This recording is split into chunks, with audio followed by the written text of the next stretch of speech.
2 taong gulang pa lamang si Axel noong lumuwas ng Maynila ang kanyang ama para magtrabaho bilang isang manager ng malaking tindahan ng damit.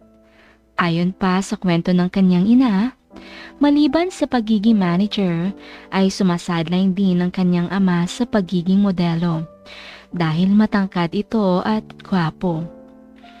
Ang ipinagtaka lang ni Axel dahil noong siya ay nag-aral ng elementarya ay halos 1 beses sa 1 taon lang siya kung dalawin ng kanyang ama. Napansin niya rin na tila casual na lang ang turingan ng kanyang ama at ina. Hindi na nga nagtatabi sa isang silid. Noong mag-high school na siya ay hindi na umuwi sa kanila ang kanyang ama. Pero kada ikalawang buwan ay nagpapadala naman ng pera pang sustento sa kanya at sa kanyang ina. Noong mga panahong ito ay nagkaroon na rin kasi ng malalang sakit ang kanyang ina at nakaratay na lang sa banig. Hanggang sa hindi nagtagal ay iginupo na ito ng karamdaman at namatay. Kaya ilang buwan rin na mag-isa si Axel sa kanilang bahay. Umuwi naman ng probinsya ang kanyang ama para umalalay sa pag-aasikaso ng mga labi ng kanyang ina. At pagkalipas ng 1 linggo ay muling bumalik ng Maynila. Ang sabi sa kanya na ilang buwan na lang naman ay susunod na rin siya sa pagluwas ng Maynila dahil sa Maynila na siya nito pag-aaralin. Dahil sa sanay na sa mga gawaing bahay, kaya naman sinunod ni Axel ang sabi ng ama at namuhay siyang mag-isa sa kanilang bahay. Hindi rin dumalo ng kanyang graduation ang kanyang ama dahil nagamit na raw nito ang available leave credit noong umuwi para sa libing ng kanyang ina. After ng graduation ay iniwan lang ni Axel ang susi ng kanilang bahay sa kaniyang tiyahin at lumuwas na ng Maynila. Ayon na rin sa utos ng kaniyang ama. Pagkarating ng Maynila ay sinundo siya ng kanyang ama sa terminal at pagkarating sa bahay ay nagulat siya nang may maabutang isang magandang dilag. "Hi Axel, I'm Jezebel, pinsan ni daddy mo. Pansamantala akong nakikitira rito dahil nasunugan kasi ako ng bahay, kaya wala akong ibang matirahan. Sana okay lang sa'yo na makasama rin ako rito." "Opo, ayos lang po," sagot ni Axel. Sabi naman ng tatay ni Axel na si Leo, "Anak, Tita Isabel ang itawag mo sa kanya dahil pinsan ko naman siya." "Okay po, Dad." Magalang na sagot pa ni Axel, pero sa isip niya ay meron na siyang duda sa nakikita. Lalo sa itsura noong si Isabel na tila naglalaro lang sa 23 to 25 ang edad nito. Napakaganda at may mahabang alon-alon na buhok. Kung manamit naman ay iyong malalambot at silky dress na masyadong mababa ang taba sa harapan. "Axel, ito ang kwarto mo. Itong malapit sa kusina. Dito naman ang kwarto namin ni Tita Isabel mo." Pagkarinig roon ni Axel ay lalo pa siyang nagtaka. Bakit natutulog sa iisang kwarto ang daddy niya at pinsan nito? Tatango-tango na lang siya dahil sino ba siya para sawayin ang kaniyang ama? Baka hindi pa siya pag-aralin nito kapag pinakialaman niya ang ginagawa nito sa buhay. Habang tumatagal ay mas maraming kakaibang napapansin si Axel. Madalas niyang marinig na magkilitian ang kanyang ama at si Tita Isabel niya na parang mag-asawa o magkasintahan. Isang gabi, sabi ng tatay niya, "Axel, bukas aalis kayo ni Tita Isabel mo. Mag-i-inquire na kayo sa school ng mga requirements. May entrance exam daw eh. Kaya magpapalista ka na at aalamin ng schedule ng examination. Galingan mo ah. Kapag nakapasa ka sa exam ay saka tayo mamimili ng mga gamit pang eskwela. Pero kapag hindi ka naman nakapasa, ay uuwi ka na sa probinsya. Doon ka na muna tumira sa bahay natin. Tulungan mo na lang roon ng lolo mo na pagyamanin ng lupaing na ipundar namin ni mami mo. Para may maging hanap buhay ka rin doon. 2 taon lang kitang susustentuhan. After nun, ay bahala ka ng maghanap buhay para sa sarili mo. Kaya para hindi tayo humantong sa ganoon, ay galingan mo ang entrance exam mo. Opo, Dad. Malungkot na wika pa ng binata dahil nasaktan siya sa sinabing kasunduan ng kanyang ama. Handa na pala talaga ito na pabayaan na siya mamuhay mag-isa. Kinabukasan nga, pasado 9:00 ng umaga, ay naroon na sila sa isang college campus para mag-inquire. Sinabi naman ng admin office na pwede na raw mag-take agad ng entrance exam dahil may schedule talaga ng exam noong araw na iyon, kaya pwede nang sumabay si Axel. Kinakabahan man, ay ginawa na rin ni Axel. Doon na kasi nakasalalay ang magiging kinabukasan niya. Kung magiging professional ba siya o magiging magsasaka na lang habang buhay. Axel, kaya mo yan. May reward ka sa akin kapag naipasa mo yan. Kaya pagbutihan mo ha. Huwag kang kabahan. Ang sabi mo naman sa akin ay nag-aral ka ng mabuti noong high school ka, di ba? Kaya siguradong sisiw lang sa'yo ang exam na yan. Wika pa ng kanyang tita Sabel habang matamis na nakangiti.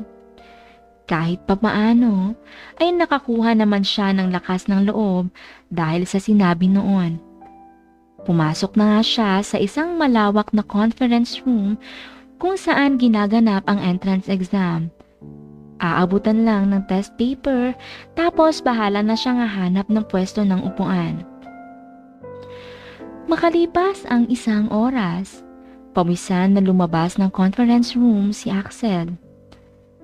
So, kamusta exam? Hindi ka ba nahirapan? Medyo lang po, tita. Pero karamihan naman sa mga tanong ay nadaanan ko noong high school, kaya alam ko rin ang sagot. Kailan daw malalaman ang result? Ngayon din daw po, tita. Balikan raw po after 1 hour. Tapos ipapaskil na lang nila sa bulletin board ang pangalan ng mga nakapasa. Ah, ganun ba? Eh di tara, kumain muna tayo sa Jollibee. Tamang-tama, pagkabalik natin baka nakapaskil na ang result. Wika pa ni Isabel sabay akbay kay Axel. Amoy na amoy ni Axel ang pabango nito. Natural na rin naman sa babaeng iyon na mabango ang katawan dahil malinis ito sa katawan. Hindi nga lang sa katawan dahil maging ang buong bahay ay pinapanatili nitong malinis. Ni walang makikitang alikabok sa bahay dahil halos araw-araw itong maglinis. Ang mga kurtina at sapin ng mga sofa ay every week din pinapalitan. Kaya talagang mabango at malinis ang buong kabahayan palagi. At mas lalong malinis sa katawan ang dalagang sinasabi ng kanyang ama na pinsan di umano nito. Habang kumakain sila ay nagtanong ang dilag.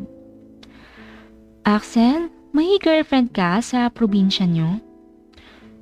Wala po, tita. Maliban sa pag-aaral, nakatutok rin kasi ako sa pag-aalaga kay mommy. Halos 2 taon rin siyang nakaratay sa higaan bago siya kinuha ng poong may kapal. Kaya kahit minsan ay hindi ko napagtuunan ng pansin ang ganyang mga bagay. Ah, ganun pa? Sayang ka naman pala. Guwapo ka at mas matangkad ka pa sa daddy mo. Ang sabi pa naman nila kapag ang isang lalaki raw ay matangkad, siguradong mahaba ang paa. At kapag malaki ang paa, siguradong malaki ang... Hindi itinuloy ng dalaga ang sinasabi, kaya agad sumagot si Axel. Ang alin po, tita? Di ang sapatos kasi malaki ang paa, 'di ba? Wika noon na Kiming tumatawa. Napatawa na lang din si Axel, pero ang totoo, pamilyar siya sa joke na iyon. May ibang bagay na malaki ang tinutukoy ng joke kung malaki ang paa. Makalipas ang isang oras ay bumalik na sila sa paaralan at si Axel na ang nakipagsiksikan sa maraming mga estudyante sa harapan ng bulletin board. Makalipas ang ilang minutong pakikipagbuno sa maraming estudyante, ay masayang bumalik si Axel. Malawak ang ngiti niya habang hawak ang cellphone na ipapakita kay Isabel. "Tita, nakapasa po ako. Ito po ang pangalan ko." Wika niya at ipinakita ang cellphone. Pinicturan niya kasi ang bulletin board kung saan nakasulat sa isang papel ang pangalan niya. "Wow! Congrats! Naku, siguradong matutuwa ang daddy mo. At siguradong hindi ka na magiging magsasaka sa probinsya." "Oo nga po, tita. Maraming salamat po sa encouragement niyo, ha. Malaking tulong yun sa akin para hindi ako kabahan at makapag-focus ng mabuti sa exam." "Ano ka ba? Sinabi ko yun dahil may tiwala ko sa'yo na kaya mo. Kaya hindi ka dapat kinakabahan. Di tara na, dumiretso na tayo sa mall. Mamimili na tayo ng mga school supplies mo. Basic lang muna ha. Saka ka na bumili ng iba kapag alam mong kakailanganin mo na." "Okay po, tita." Masayang sagot naman ni Axel. Kahit casual lang ang kanilang usapan, ay hindi maiwasan ni Axel ang makaramdam ng init, lalo kapag inaakbayan siya ng dalaga. Minsan naman ay hinahawakan siya sa kamay, kaya magka-holding hand sila habang naglalakad. Hindi rin niya maiwasang mapatitig sa bagay na gifted sa harapan ng dalaga dahil nag-uumapaw talaga iyon sa biyaya. Matapos ang pamimili ng mga gamit at makapamasyal ng kaunti ay umuwi na sila ng bahay. 3:00 ng hapon na sila noon nakauwi dahil namasyal pa nga sila at muling kumain noong makaramdam ng gutom. Agad pumasok ng kanyang silid si Axel at natulog dahil sa sobrang pagod. Noong siya ay magising ay pasado 6:30 na ng hapon. Lumabas siya ng kwarto para magtungo sa banyo. Nakita niyang nasa garahe ang kotse ng kanyang ama, tapos bahagyang nakaawang ang pinto ng kwarto nito. Wala pang nakabukas na ilaw, kaya madilim ang buong sala at kusina. Lumapit siya sa may pintuan ng silid ng kanyang ama at sumilip. Nakita niyang may ginagawang masayang bagay ang dalawa. Pinapasaya ni Isabel ang bagay na iyon sa kaniyang ama at mukhang gutom na gutom ito. At ang kaniyang ama naman ay hindi maiwasang magpakawala ng kakaibang ingay. Hindi malaman kung nasasaktan o nasisiyahan. Doon na rin nagsimulang makaramdam ng init sa kaniyang sistema si Axel.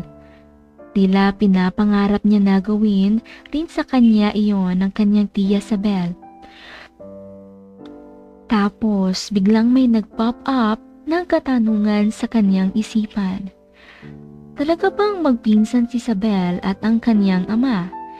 Bakit nila iyon ginagawa? Pero ano pa man, ay wala na siyang pakialam. Ilang saglit pa ay nakita niyang kumilos na rin ang kanyang ama at sinalakay ang teritoryo ni Isabel.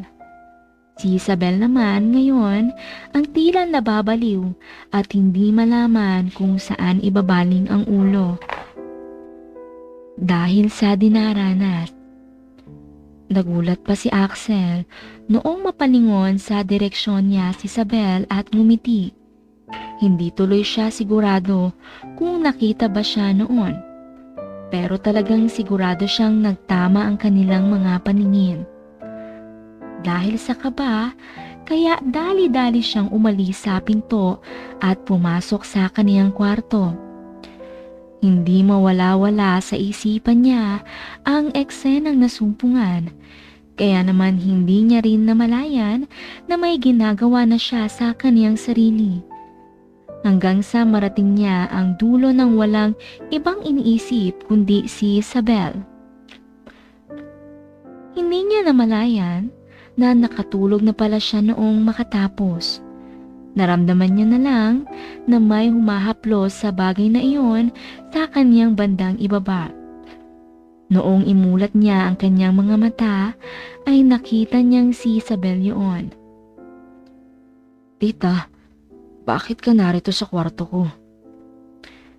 "Pinapasundo ka na ni daddy mo. Sabay-sabay na raw tayo kumain." "Sige po, tita. Susunod po ako." Wika niya dahil nahihiya siyang basta na lang bumangon, gayong nakababa pa ang kanyang shorts. Nakakumot lang siya noon ng kalahati ng katawan. Ngumiti ng kakaiba ang dilag na tila may gustong sabihin na kung ano, tapos lumabas ng silid. Pagkalabas ng kwarto ay agad nagsalita ang kanyang amang si Leo. "Congrats anak, sabi ni tita mo, nakapasa ka raw sa entrance exam." "Opo dad, 88% po ang score ko sa entrance exam. Kasama pa sa top 20 na highest scores." "Wow, talaga anak? Ibig sabihin matalino ka talaga at nag-aral lang mabuti noong high school ka." "Opo dad." "O sige, kumain na tayo. May uwi akong ice cream para may panghimagas tayo." Naupo na nga si Axel at nagsimula silang maghapunan. Habang naghahapunan ay napapansin niya ang panay na pagtitig sa kanya ni Isabel at tahimik itong ngumingiti. Kaya kinakabahan si Axel dahil baka mapansin iyon ng kanyang ama. Matapos makakain ay nakita niyang agad nang pumasok sa silid ang kanyang ama. Pagod na pagod raw ito sa maghapong pagtatrabaho sa mall. Matapos magkapunan ay silang dalawa na lang ni Isabel ang kumain noong ice cream ng kanyang daddy. Habang kumakain ay panay pa rin ang pagngiti ni Isabel kay Axel hanggang sasabihin noon, "Ano? Nag-enjoy ka ba sa napanood mo kanina?" Napalunok bigla si Axel sa kanyang narinig. Kasabay noon ay ang pamumula ng kanyang mga pisngi. Sabi na lang ni Axel, "Akala ko magpinsan kayo ni daddy." "Naku, hindi yun totoo. Kaibigan ako ng pinsan ng daddy mo. Tapos noong magpalagayan kami ng loob, ay inaya niya akong samahan ko siya rito. Para may kasama siya at may mag-asikaso dito sa bahay, pati na rin sa pangangailangan niya. Kaso medyo bitin na ako kay daddy mo eh. Sa isang linggo ay bihira na namin gawin yung bagay na nakita mo kanina. Tapos kung gawin man namin ay isang beses lang. Kaya bitin na talaga ako. Ikaw ba? Gusto mong ikaw ang magbayad sa pagkukulang ni daddy mo sa akin?" "Huh? Bakit ako? Paano kung malaman ni daddy?" "Unang-una, mas maganda kung ikaw dahil narito ka lang din sa loob ng pamamahay. Hindi ko na kailangan umalis. Sa ganong paraan, hindi ko rin kailangan iwanan si daddy mo. Mananatiling normal lang ang lahat sa ating tatlo. Pangalawa, ikaw ba ay hindi naiinggit sa nakita mo kanina?" Hindi. Medyo lang pala." "Sure ka? Medyo lang?" Bakit amoy Zodrock sa kwarto mo pagpasok ko?" "Hulaan ko. Ako ang iniisip mo habang ginagawa mo yon. Bawal magsinungaling. Tama ako, no?" Oo." "So, ano? Payag ka na?" "Saan?" "Sa alok ko. Ikaw ang sisingilin ko sa mga pagkukulang ni daddy mo. Ayos lang. Basta sigurado kang hindi malalaman ni daddy. Malalayasin ako noon kapag nalaman niyang pinapakialaman ko ang sa kanya. Oo, don't worry. Ako bahala. Wika ng dalaga at matamis na ngumiti. Saka tumayo at nagsimulang maghugas ng mga plato. Si Axel naman ay dumiretso sa banyo matapos kumain noong ice cream dahil nag-init ang kanyang pakiramdam sa mga sinabi ni Isabel. Matapos makaliko ay saglit niyang kinuha ang isang sports magazine. Binasa niya ang mga iyon. May mga tungkol rin doon sa workout. Kaya napagplanuhan niya na kapag maayos na ang schedule niya sa school at alam na kung kailan ang kanyang magiging vacant time sa maghapon, ay mag-workout na rin siya sa isang kalapit na fitness gym na kanyang nakita. Pasado 11:00 na noon pero gising pa si Axel dahil nakatulog naman siya ng mahaba noong hapon.